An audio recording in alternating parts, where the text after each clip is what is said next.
कुछ यूट्यूबर्स आकर बोलते हैं कि घबराना नहीं है, परेशान नहीं होना। ये एक हार है, ये एक इनिंग है जो इनसे गंदी खेली गई है। हारिस, जो मोहम्मद हारिस हैं, वो एक दफ़ा हो गया कि वो गलत खेल गए, तो आप इन पे क्रिटिसाइज़ ना कीजिए और परेशान नहीं होना।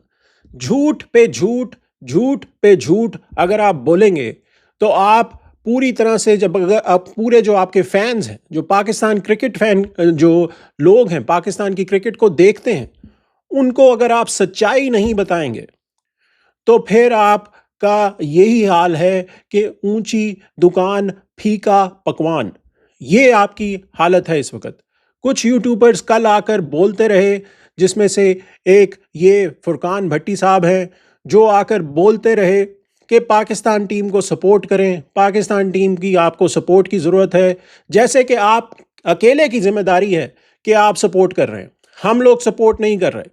अगर हम हाश रियलिटी बता रहे हैं और वो रियलिटी जो फैक्ट्स के ऊपर बेस्ड है, जो रियलिटी सबको नजर आ रही है, अगर आपकी आंखों पर पट्टी बंधी हुई है, तो उसका हम क्या कर सकते हैं?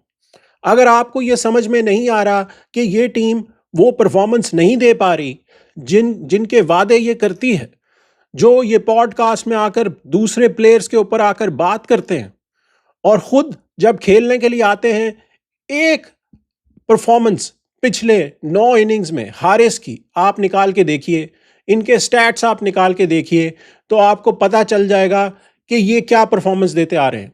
ट्राई नेशन सीरीज में मोहम्मद हारिस ने अभी तक क्या किया है? 1 रन बनाया, फिर 15 रन बनाए, फिर 1 रन बनाया। ये इनकी परफॉर्मेंस है। और जो स्ट्राइक रेट है इनका, पिछली 9 इनिंग्स में इनका जो स्ट्राइक रेट है वो 82 का है। 82 का स्ट्राइक रेट पिछली 9 इनिंग्स में, और एक भी दफा एक इनिंग के अलावा ये डबल फिगर्स में नहीं गए। 5-6 की इनकी एवरेज है। ये परफॉर्मेंस है, और इस पे आप ये कह रहे हैं कि ये फियरलेस क्रिकेट है, ये फियरलेस क्रिकेट खेलते हैं। एक एक कर कर आपका मैं जवाब देता हूं। आपने बोला कि सैम अयूब थक गए थे, सैम अयूब जो है बॉलिंग कराने आए थे और वो इस वजह से उनके हाथ नहीं चल रहे थे, और फजल हक फारूकी ने गलती कर दी। उनको पहले ट्राई बॉल करनी चाहिए थी कि भाई आप थके हुए हैं तो आप थोड़ा सा रेस्ट कर लीजिए, मैं आपको 2-3 ट्राई बॉलें कराता हूं। जैसे गली में होता है ना, कि गली में आप आउट हो जाते हो तो आप कहते हो यार ये तो ट्राई बॉल थी, ट्राई बॉल थी, मुझे तो दोबारा से करवाएं। तो यही कराना चाहिए था फजल हक फारूकी को। क्या फिटनेस नहीं है सैम अयूब की? अगर उन्होंने एक इनिंग में 4 ओवर डाल लिए, तो इसका मतलब है उनके हाथ ही नहीं चलेंगे। आपने कहा कि उनके हाथ नहीं चले क्योंकि वो बॉलिंग करा रहे थे, उनके हाथ थक गए। अरे भाई, जो टॉप ऑलराउंडर्स होते हैं दुनिया के, और जो थोड़ी बहुत बॉलिंग करा कर आते हैं, उनके हाथ नहीं चलते जब वो बैटिंग करने आते हैं? ये फजूल के एक्सक्यूजेस आप क्यों दे रहे हैं? आपको बताना चाहिए कि उनकी कमियां हैं, उनको बैटिंग में इंप्रूवमेंट की जरूरत है। उनको जब वो टॉप बॉलिंग लाइनअप के खिलाफ आते हैं तो वो स्ट्रगल करते हैं। बांग्लादेश में भी और वेस्ट इंडीज में भी हमने ये देखा था। वेस्ट इंडीज में सील्स ने इनके धुएं निकाल दिए थे। जब सील्स ऑफ साइड पे बॉल करते थे तो ये स्लिप में आउट होते थे। हर मैच में वैसे ही आउट हुए, ओडीआई में भी वैसे ही आउट हुए। सो आपकी जो कमियां हैं उस पे आपको निशानदेही करनी चाहिए, ना कि आप लेम एक्सक्यूजेस दें। फिर आपने लेम एक्सक्यूज दिया फ़खर ज़मान पे। फ़खर ज़मान पे आपने क्या लेम एक्सक्यूज दिया कि जी अच्छा ये तो नबी के दोस्त थे, तो नबी ने थोड़ा सा बैंटर किया, ये उनसे बैंटर कर रहे थे, तो उस चक्कर में ये आउट हो गए। बहुत अच्छे। अरे फ़खर जो है वो आपका क्रिकेटर है जो कि पिछले 10 साल से क्रिकेट खेल रहा है। उससे थोड़ा सा बेंटर बर्दाश्त नहीं होता, पेशेंस नहीं है उसमें। उसको नहीं देखना चाहिए कि गेम की क्या सिचुएशन है। टेम्परामेंट नहीं है आपके पास, मेथड नहीं है आपके पास कि आपने जो है वो प्रेशर सिचुएशंस में जब ऑपोजिशन आपके साथ चिट चैट कर रही हो तो उसको कैसे मैनेज करना है। अगर ये टेम्परामेंट, ये मेंटल एबिलिटी आप में नहीं है तो आप इंटरनेशनल क्रिकेट खेल क्यों रहे हैं? क्योंकि यही तो चाहिए होता है, यही तो मेंटल टफनेस आपको चाहिए होती है जब आप बड़ी टीमों के खिलाफ आते हैं, और वहां पर आपको दिखाना होता है कि कैसे आप खेलेंगे। फिर आपने साहबजादा फरहान पे बात की कि उनको आमिर सुहेल से बात करनी चाहिए कि वो अपनी टेक्निक बेहतर करें।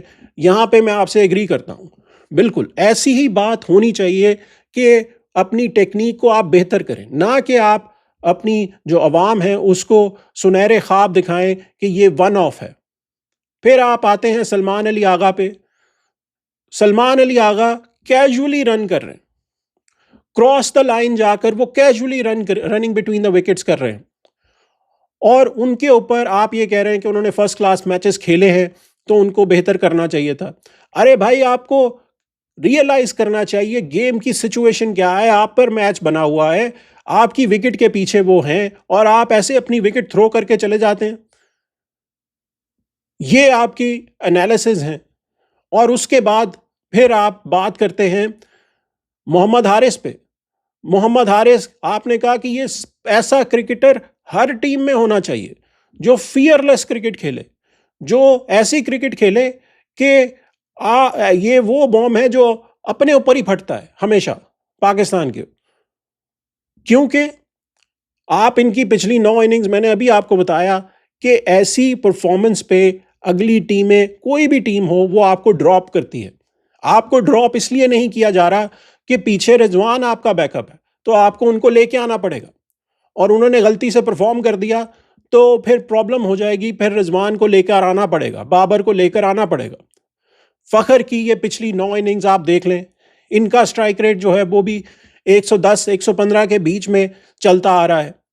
ऐसी परफॉर्मेंसेस अगर आप देंगे तो आपको ये एनालिसिस प्रॉपर करना चाहिए, बताना चाहिए, सुनहरे ख्वाब नहीं दिखाने चाहिए कि ये वन ऑफ है, घबराना नहीं है, परेशान नहीं होना। अरे भाई, परेशानी की बात तो बाद की है, पहले तो बात यह है कि आप सच्चाई बताएं कि ये टीम, इसमें कैपेबिलिटी सिर्फ इतनी ही है कि आप यूएई के साथ compete कर सकते हैं। अफगानिस्तान ने इस मैच में पूरी बॉलिंग लाइनअप खिलाई है, वही हालत हुई जो पाकिस्तान की बैटिंग लाइनअप की हालत हुई थी बांग्लादेश के खिलाफ जब बांग्लादेश पाकिस्तान गई थी। ये वन ऑफ मैच नहीं है। बांग्लादेश में आपकी वही दुर्गत बनी थी, आप सीरीज हार गए थे। वेस्ट इंडीज में आप मर मर कर जीते। वेस्ट इंडीज ने एक दो टैक्टिकल गलतियां कर दी बैटिंग ऑर्डर में, वरना आप वहां पर भी सीरीज हार रहे थे। उससे पहले न्यूजीलैंड ने आपको 4-1 से मारा है। ये वन ऑफ मैच है, ये वन ऑफ मैच इसको कहते हैं आप। ये आपकी रूटीन है। वन ऑफ मैच वो है जो आप जीत जाते हैं अच्छी टीमों के खिलाफ, फिर आप ऐसे सेलिब्रेट करते हैं कि आपने वर्ल्ड कप जीत लिया। फिर आप अपने एनालिसिस को सामने लाकर दिखाते हैं कि जी देखिए, मैं तो आपको पहले से ही बता रहा था, क्योंकि आप एक मैच जीत गए। अफगानिस्तान के खिलाफ जब आप पहला मैच जीते, अफगानिस्तान रस्टी था, उसने 2025 में अभी तक कोई T20 नहीं खेला था। जैसे ही वो थोड़े से रिदम में आए, उन्होंने देखा कि यहाँ पर क्या खिलाना है, किसको खिलाना है, कौन सी बॉलिंग लाइनअप खिलानी है, तो आपको पकड़ लिया उन्होंने। अब अगर आप फाइनल हारेंगे तो आपका क्या एक्सक्यूज होगा? फिर यही होगा कि वन ऑफ था। सच्चाई बताइए, सच्चाई, सच्चाई से भागिए ना। हम भी टीम पाकिस्तान को सपोर्ट करते हैं, हमारा भी ब्लड ग्रीन है, हम भी ब्लीड ग्रीन करते हैं। हमें सर्टिफिकेट्स की ज़रूरत नहीं है बैठकर आकर ये कहने की कि पाकिस्तान टीम को सपोर्ट करें। हम सपोर्ट कर रहे हैं, लेकिन जो रियलिटी है वो बतानी पड़ती है। वो एनालिसिस होता है जो एक्चुअली गेम में हो रहा होता है। सो ये है दोस्तों मेरा रिप्लाई इनको, जो आपको सच्चाई से दूर रख रहे हैं, आपको सुनहरे ख्वाब दिखा रहे हैं, आपको सच्चाई जो पूरी प्रॉपर एनालिसिस होता है वो आपको ये नहीं बताते। सो आपको ये ज़रूरी है कि आपको पता हो कि ये पाकिस्तान की टीम अभी से स्ट्रगल नहीं कर रही। ये पाकिस्तान की टीम सलमान अली आगा की कैप्टनसी में सिर्फ वहाँ पर चलती है जहाँ पर बैटिंग ट्रैक्स हों। अदरवाइज जैसे ही थोड़ी सी स्पिन आएगी, थोड़ा सा मसला होगा, बांग्लादेश के खिलाफ ये सीरीज़ हारे, न्यूजीलैंड के खिलाफ ये सीरीज़ हारे। बांग्लादेश जब पाकिस्तान आई थी वहाँ पर आप सीरीज़ जीते थे क्योंकि स्ट्रेट पिचेस थी लाहौर की, वहाँ पर आपने स्कोर कर लिए थे, वहाँ पर इन्होंने, हारिस ने भी सेंचुरी कर ली थी। लेकिन जब थोड़ी सी पिच हिलती है, वेस्ट इंडीज़ में हिली थी, तो आपके मैचेस क्लोज हुए थे, आखिरी ओवर में मैचेस जा रहे थे। वहाँ पे वेस्ट इंडीज़ की हालत आपसे भी बुरी है, तो उन्होंने टैक्टिकल मिस्टेक्स की। अफगानिस्तान ने कोई टैक्टिकल मिस्टेक नहीं की सेकंड गेम में। उन्होंने वैसे गेम प्लान बनाकर, राशिद आए, उन्होंने कहा हमने 170 बनाने हैं, उतने ही उन्होंने किए। उनको पता था कि हमने पहले बैटिंग करनी है, हमने डिफेंड करना है और कैसे करना है, इवन दो कि ड्यू थी। ड्यू में आप रन चेस नहीं कर पाए। ड्यू में बड़ी छोटी टीमें भी आकर मसला कर देती हैं और वो आकर रन चेस कर जाती हैं, और ये पाकिस्तान के top batters, so called top batters जो हैं, वो आकर परफॉर्मेंस ड्यू में भी नहीं दे पाते। जब बॉल गीला होता है तो बॉल तो स्पिन ही नहीं होता, तो आपको तो आराम से अपनी लाइन पर आकर शॉटें खेलनी है, लेकिन वो भी आपसे नहीं होता। तो सच्चाई बताइए, झूठ मत बोलिए, अपनी जो दुकान है उसको मत बेचिए इस चक्कर में कि आप अवाम को सच्चाई से दूर रखिए।